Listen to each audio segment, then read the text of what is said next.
صبح کا وقت ہے، آنکھ بھی کھلی ہے، کوئی اذان کی آواز بھی کان میں آئی ہے، آپ کا نفس کہتا ہے ابھی سو جی.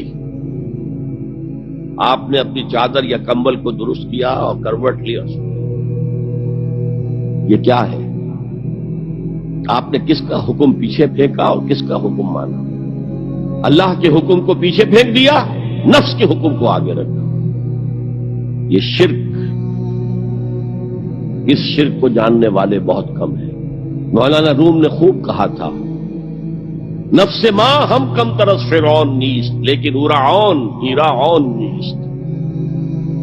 میرا نفس بھی فرعون سے کم نہیں ہے. فرعون نے کہا تھا نا الیس لی ملک مصر وہذہ الانہار تجری من تحتی، کیا اس ملک مصر کی حکومت میری نہیں ہے؟ اور سارا جو یہ آب پاشی کا نظام ہے، انہار کا نظام ہے، وہ میرے کنٹرول میں نہیں ہے؟ جس کا چاہوں موگا کھلا رکھوں، جس کا چاہوں بند کر دوں.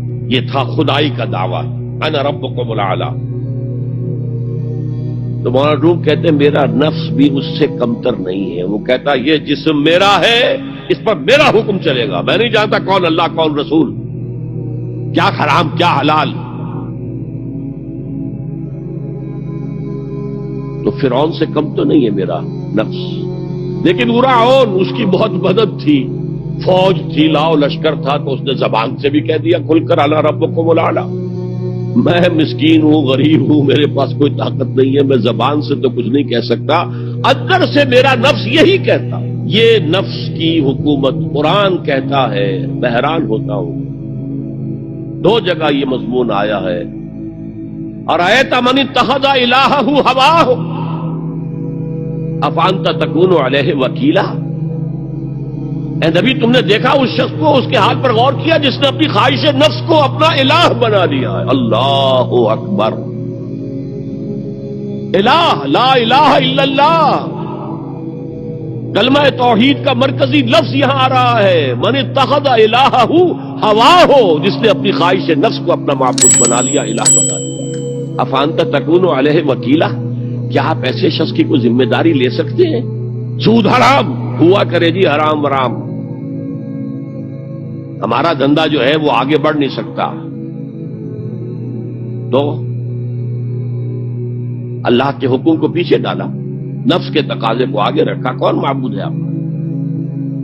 نام عبداللہ رکھیے، نام عبد الرحمن رکھیے، ہے عبد النفس، نفس کے بندے، نفس کے غلام. یہ میں نے یوں سمجھیے کہ جیسے میں نے ہجرت اور جہاد کی ڈیفینیشنز کی تھی. ہجرت کا بیس کیا ہے؟ پوچھا گیا ایو الہجرت افضل یا رسول اللہ، اے اللہ کے رسول بتائیے سب سے اعلیٰ ہجرت کون سی ہے، افضل؟ فرمایا ان تہجر ما کرہ ربک، ہر اس چیز کو چھوڑ دو جو تمہارے رب کو پسند نہیں. آج رات ہی سے آپ ہجرت شروع کر سکتے ہیں. جائزہ لیجئے کیا کیا چیزیں میری زندگی میں خلاف شریعت ہے، تو اللہ کو ناپسند ہے. فیصلہ کیجئے کہ آج کے بعد نہیں ہوگی. ہجرت شروع ہو گئی، افضل الہجرہ، سب سے افضل ہجرت شروع ہو گئی. لیکن ٹاپ پر لے جائیے تو یہ ہجرت جب اللہ کے دین کو قائم کرنے کی جدوجہد اس مرحلے پر آ جائے کہ اب باطل کے ساتھ ٹکراؤ ہے اور اب چاہیے کہ ساری قوت ایک مرکز پر جمع ہو جائے، ہجرت فرض کر دی گئی. وہ ہجرت گھر بار چھوڑ کر، اہل و عیال کو چھوڑ کر، اور مکے کے بھیڑیوں کے رحم و کرم پر چھوڑ کر اپنے گھر والوں کو، جو لوگ ہجرت کر کے آئے. حکم تھا، ہجرت مدینہ فرض تھی، ہجرت حبشہ فرض نہیں تھی. صرف اجازت تھی کہ جن سے سختیاں نہیں جھیلی جا رہی مزید وہ چلے جائیں. ہجرت کا یہ ابتدائی نقطہ، انتہا یہ.